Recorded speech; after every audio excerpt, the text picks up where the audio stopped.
I think it's important to stress at the beginning of my statement, Mr. Speaker, that I'm speaking with regard to a planning decision that I've taken in my capacity as Secretary of State in what is a quasi-judicial process.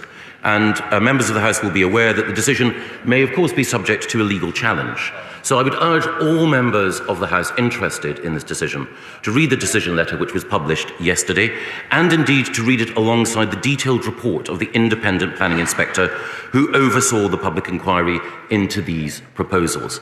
Any mature and considered response needs to take account of both my decision letter and also the planning inspector's full report. It is important to note that in any planning decision, it's rarely the case that it is an open and shut matter. There are almost always competing elements for and against any planning scheme, particularly a substantial one of this kind, which can raise serious and passionate debate. But the open and transparent public inquiry system allows all of those issues to be fully explored, and it also allows all parties to put the case before an independent inspector.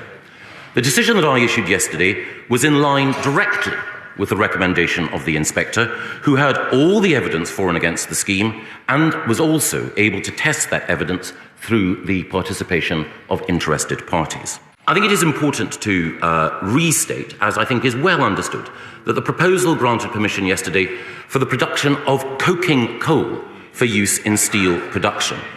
It is not an energy proposal.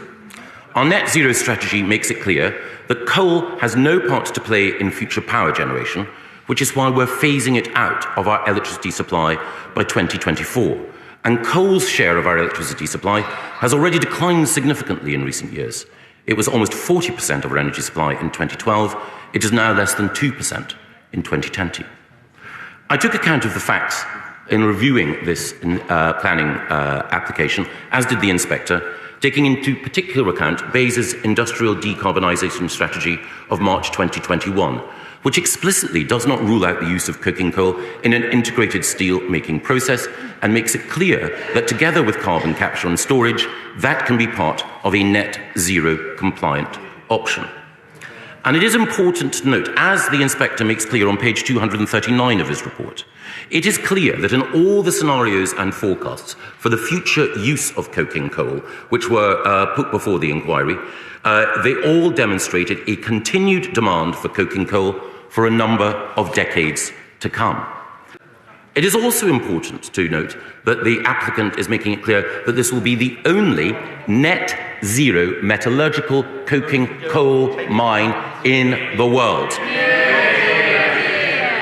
And it is vitally important that all of us recognise, as the inspector does on page 255, that the proposed development would to some extent support the transition to a low-carbon future, specifically as a consequence of the provision of a currently needed resource from a mine that aspires to be net zero.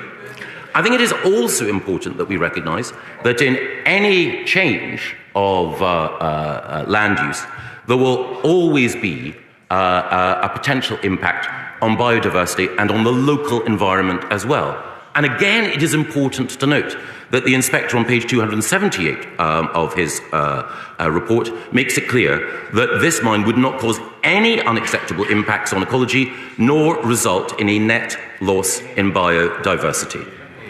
And the inspector also makes clear in paragraph 22.9 that the proposed development itself would have an overall neutral effect on climate change, and as such there would be no material conflict with government policies for meeting the challenge of climate change. The inspector's report makes a strong case in a balanced way for the granting of permission. After reading the inspector's report in full, I am satisfied that in my role as Secretary of State, it is the right thing to do to grant this planning application. Order. I've got the thinnest statement ever, and quite rightly, the Minister has gone long, so there's something missing between what I've been provided, the opposition have been provided. That is not according to the Ministerial Code. We don't work like that. The Shadow Secretary has not been able to read what's just been said. I'm going to suspend the House for 5 minutes in order to try and find out what is in and just been told to the House. Will 5 minutes be enough, or do you need 10? 5. Suspending the House for 5 minutes.